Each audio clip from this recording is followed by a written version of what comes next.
It's 6:30. Good morning, I'm Ian Crouch with Hunter News. A man who cut off his own finger with a broken bottle at Hamilton South is likely to be charged with resisting arrest. Police say the man became violent after he was approached for help on Glebe Road yesterday, following reports he'd been badly injured.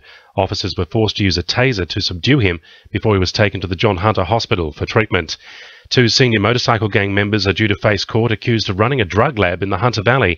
Gang squad detectives raided a property on Commission Road in the Howes Valley last week and allegedly found an active clandestine drug lab along with 6 litres of amphetamine, 50 kilos of precursor chemicals and a 40-litre custom-made reaction vessel. Joanne Elliott from Police Headquarters says 2 men, aged 46 and 41, were arrested at the property. They were taken to Muswellbrook Police Station. They've been charged with a range of offences relating to the commercial manufacture of prohibited drugs. Now, those men were refused bail in Muswellbrook Local Court on Thursday. They are next set to appear in Newcastle Local Court tomorrow. It's claimed people who manned Hunter polling booths for the No Land Tax Party during the state election still haven't been paid. The Herald reports a number of people have been met with excuses from the party over why the $30 an hour payment is still not in their bank accounts. The allegations are now being investigated by Fair Work Australia. Lake Macquarie's Graffiti Hotspot program is putting young offenders to work, cleaning up widespread graffiti at Gateshead. Lake Macquarie Council has committed $25,000 a year to the ongoing clean-up of graffiti, and Juvenile Justice hopes the program will help reintegrate young offenders into the community. Social and Community Planning Coordinator Stephen McAllister says the program is a learning experience. I think it is one way that they can grow and understand the impacts of the crime, because they're seeing the results of what actually needs to happen to actually clean up the graffiti that has been committed, and so they realise what the actual cost to the community of graffiti is.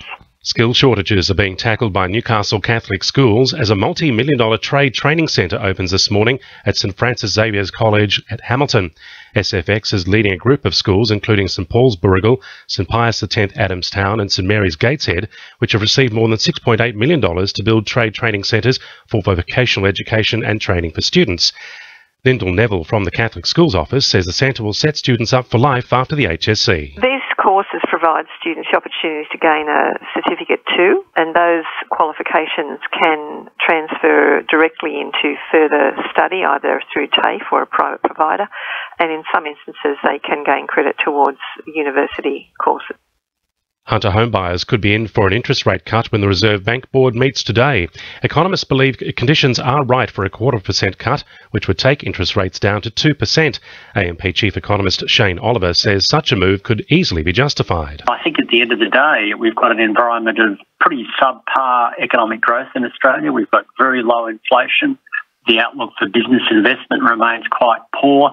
And the Aussie dollar, even though it's come down, is still a bit too high. Now with sport, Emily Crow. The Newcastle Knights will look forward to the return of enforcer Beau Scott this Sunday as they take on Manly at Brookvale Oval. The back rower has been sidelined with an ankle injury for the last month, while his club has faced 4 consecutive losses.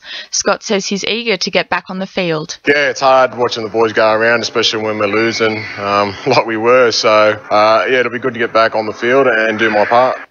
Meanwhile, Knights Chief Executive Matt Gidley has made it clear any player who isn't committed to the team is free to leave. The call comes amid speculation centre Joey Leilua may be seeking an early release from his contract with the club. Gidley has told the Herald anyone who pulls on a Knights jersey needs to be proud to represent our club and our region. And in soccer, Hunter Sports high girl Kobe Ferguson has impressed on the international stage, scoring a match-winning goal against the senior Laos team for the young Matildas in Vietnam. That's sport. I'm Emily Crow. To NURFM News Time 26 to 7.